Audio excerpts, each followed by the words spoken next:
Now, as important as what we're looking for from investors, investors have become more discerning in India. So initially, from 2000 to 2015, I think private equity business and the investments in India were still quite early stage. So therefore, valuations tended to be quite aggressive. People were investing in all kinds of businesses. Equity investors have become more mature. They are being more discerning about what they invest in and what they don't invest in, because they also realize the risks that they are taking while they invest with you. They're usually looking for a promoter who's not looking to be autocratic and looking to do everything on their own.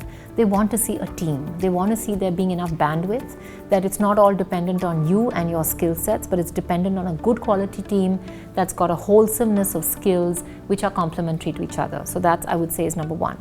Number two is integrity. No investor wants to invest with a promoter who has a reputation of taking shortcuts, of either doing fraud or pulling a little money out of the piggy bank for their personal uses, or not having the reputation of making sure the investors make their money back.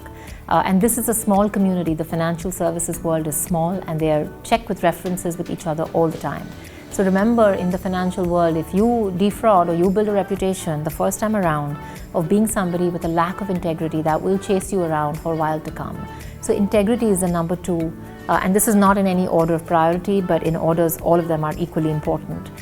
From what they look at, where your books are clean and therefore you have the ability to scale. Number three is the vision to actually, and the courage to dream.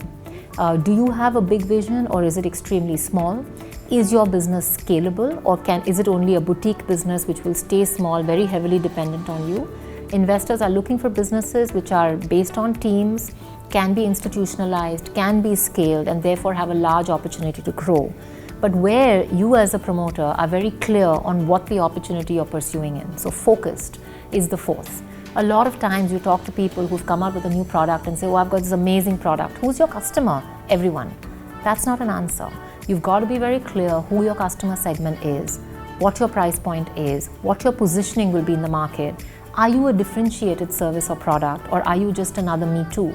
And these are going to be critical parts of whether you have the ability to really become a differentiated business, which therefore deserves a premium or not. Number five, they're looking at promoters who are reasonable.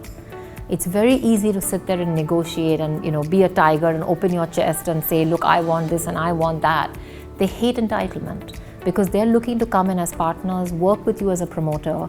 Hopefully you're open to also hearing their opinions and really being reasonable in the way you want to do things and the way you want to take opinions and really grow. I think these are some of the important things that I think investors are looking for. And finally, and of course most important to investors, is commercial return. If they don't see a business that's scalable and that they can make a 25% IRR out of in the next 4 to 5 years, they're just not interested. So you not only have to demonstrate the opportunity and the size of it, but how focused you are, how much good governance you have, and exactly how you're going to do it. But then you have to deliver the returns, because when it comes to the next round of funding, that's going to be the thing that matters the most, whether your first round of investors made money with you or not.